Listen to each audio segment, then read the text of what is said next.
Fighting for freedom, liberty, and the restoration of the Constitution. The Patrick Riggins Show. Call in now at 865-243-8255. That's 243-TALK. And now your host, Patrick Riggins.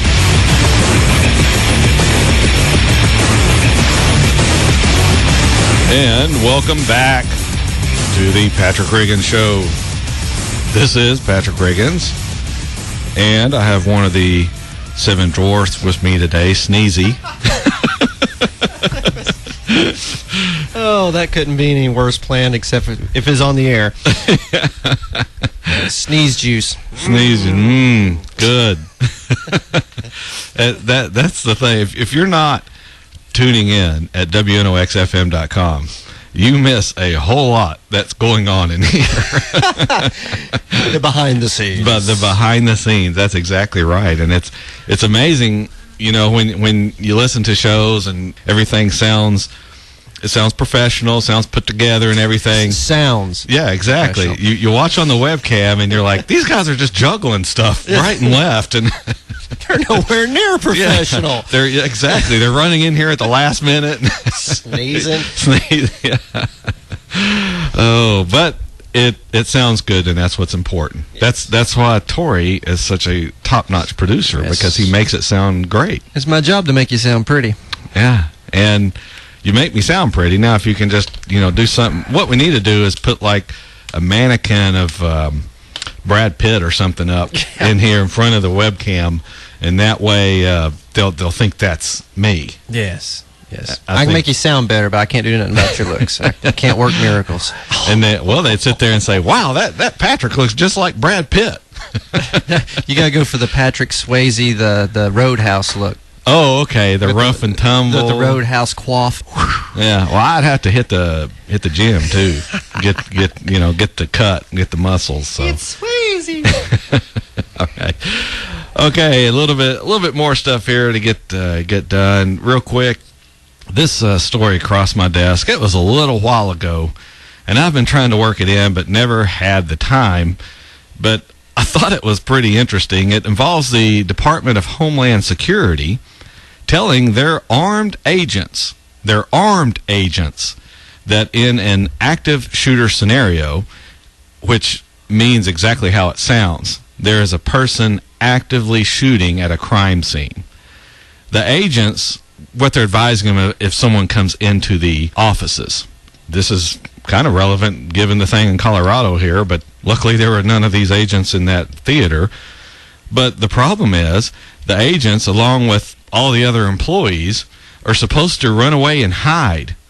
And only when they are cornered by the active shooter are they to, as a last resort, become aggressive and throw things at him or her. They are then supposed to call law enforcement and wait for their arrival, presumably while other innocent people are being slaughtered. At first, the armed agents thought they were mistakenly required to take the course being administered by DHS, but officials there at DHS maintain it has been designed for all employees, both civilian and law enforcement, and no one should rush into a situation where they or others around them could get hurt. I guess that the active shooter currently killing people is not considered to be hurting anyone by the officials. In the story, one of the people is quoted, "The Department of Homeland Security takes very seriously its responsibility to protect all of its employees from threats that may surface in the workplace." U.S. Customs and Border Protection spokesman Michael Friel said in a written statement, CBP, which is Customs and Border Protection, workforce training is designed to prepare all employees, including leaders, managers, supervisors, law enforcement personnel, and non-law enforcement personnel to understand their own roles and the roles of their fellow employees in responding to threats. In an active shooter scenario, employees are taught to take actions that keep them alive. But members of the union say this is the union with the law enforcement out there at the Customs and Border Protection, say they are obligated to protect the public in such a situation, whether they are on duty or not, which is exactly right. Given the instructions, some wonder if they would be disciplined for taking down a gunman in a situation like the Fort Hood shooting or what we had just here over in Colorado. Another quote from them, from the union, is, "It's always comforting to know that those of us who carry a weapon when we are off duty, if we should encounter such a situation, can stop a shooter and save countless lives. But in spite of this, now they can look forward to being disciplined or fired by the Border Patrol because we should have to run away and hide and then maybe throw objects at the deranged killer instead of taking action and stopping him with a firearm." So I guess the government does not even trust its own federal law enforcement officers to handle the situation. They're just supposed to hide or throw office supplies at the attacker until local law enforcement can arrive. For God's sake, be careful out there. Careful, I'd be in the Coast Guard. Of course, they're not in the Coast Guard. But we did manage to slip our microphone into one of their training days, and this is what we got here. The Black Knights always triumph! Run away! Run away! Run away! Run away! All right, we're calling a draw. But seriously, this is the government we're supposed to be trusting with our security, with our health care. A government that is sitting here telling its own armed law enforcement agents not to defend others or themselves in a situation like an active shooter scenario. As I said, this story has been sitting on my desk for the past few weeks, and we have just never had time to get to it. But I thought it especially timely, and I really wanted to get to it with this situation in Colorado, that these guys, these off-duty law enforcement officers, are oftentimes the difference between life and death in one of these things. And real quickly, I don't have my notes directly in front of me on it, but there was a shooting in Aurora, Colorado, back in the spring where two guys were arguing, and I believe one of them was chasing the other one, and they ended up at a church.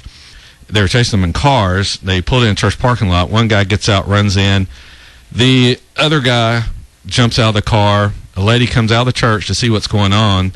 Second guy shoots the lady coming out of the church, kills her immediately. Her nephew comes out of the church, who happens to be an off-duty law enforcement officer, pulls his weapon and kills the shooter immediately in the parking lot. Now, one life was lost, but who knows how many more would have been lost had that law enforcement officer not been there. This is part of the problem when you have a nation that restricts a Second Amendment right to carrying a weapon and protecting yourself. These are the problems we have. Now, I'm not saying that would have happened in Colorado. I'm not saying that there was someone sitting in that theater that was denied a permit for some reason or other and just didn't have it, but having more people armed is not a bad thing. It's usually a good thing overall. Anyway, we've come up on the last of the show. Again, I would like to thank everyone for listening and making this show just tons and tons successful. I love you guys out there. I love you listening every week. You can go to our Facebook at facebook.com/Patrick Riggins Show. Be sure and hit the like there on Facebook. Also, if you want to follow us on Twitter, it's at Patrick Riggins. And you can go to our YouTube channel at youtube.com/Patrick Riggins Show. That's spelled Riggins Show. Join me next Sunday afternoon where once again we'll talk about freedom, liberty, and the restoration of the Constitution. This is Patrick Riggins, and we will see you next Sunday. Have a great week. Join us again next week for a solid dose of truth on the Patrick Riggins Show every Sunday from 4 to 5 p.m. Be there.